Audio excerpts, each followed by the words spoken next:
So hi and welcome to this video. So today we're going to be learning about in JavaScript is the while loop.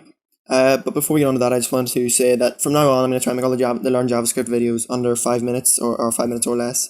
Because it just means that if you don't have time to watch the full, like a full 10-20 minute video, then at least if they're cut down into smaller videos, you can watch them in your free time instead of having to watch a big massive video all at once. So without any further ado, let's get started. So what we're going to be learning about is the while loop. So I'm just going to create an example.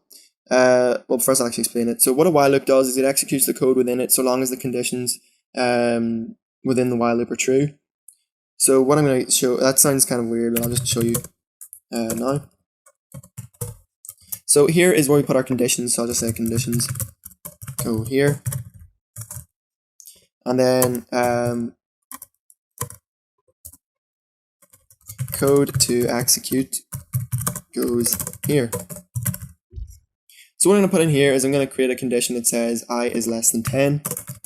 And what I is just a placeholder variable. So I'm just going to create that now. I'm going to set it equal to 0 just so that it's defined. Then what we want to say is document.write hello world, and then a new line, and also we're going to, actually we're just going to say plus I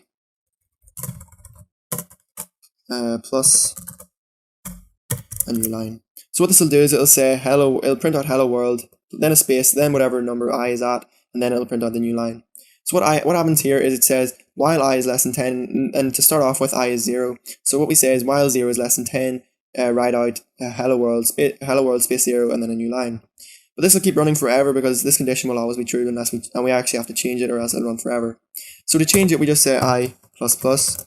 So what this does is the first time the while loop runs, I is equal to 0, so it just says is 0 less than 10. The answer is yes, so it prints it out. And then in this line, what it does is increments I by 1.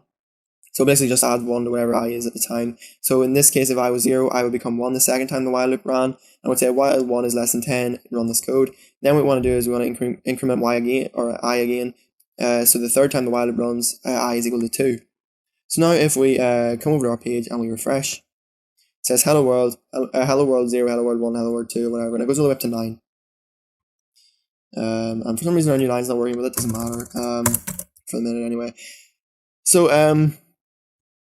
so the next thing we can learn about is the do loop. So with while, there's a do and a while loop. So they're sort of linked together. So the do loop is a variant of the while loop, and what happens is the code within the do loop gets executed at least once, whether the condition in the while loop is true or not. So what I mean by that is if we create the do loop like this. So what I'm going to do now is I'm going to create a while loop underneath the do loop. Well, it's actually not a while loop, it's sort of just while with a statement. Sorry. So the condition in our while loop goes in here, but we don't actually use the curly brackets this time, because the condition, or I mean the action that actually gets executed, we put up in the do loop. So the difference between this and just using a while loop on its own is the while loop will only ever run the code within it if the condition is true, but the do loop allows you to execute the code in the do loop first, and then it'll check if the condition is true. So the difference is it just means that the code, instead of the while loop never executing a piece of code, you could make the while loop execute it once, sort of, by using a do loop. So what I'm going to say is the same condition as last time. So while I is less than 10, and I'm going to come up here and assign I equal to 0. And then what I'm going to say inside the do loop is I'm just going to use the same code again. So we should get the same result. Document.write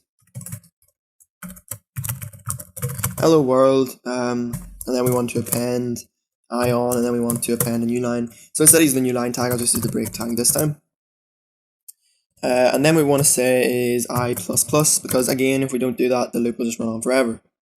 So we should get the exact same result as last time, except everything's down with a new line at the end of it. So that's it for this JavaScript tutorial on the do while loop, and just the ordinary while loop. So thanks for watching. Don't forget to like, comment, favorite, and subscribe, and also don't forget to tell me what you think of this series. Tell me what you want to see in it, tell me what you want to learn, and I will do my best to accommodate that. So thanks for watching. Don't forget to like, comment, favorite, and subscribe, and I'll see you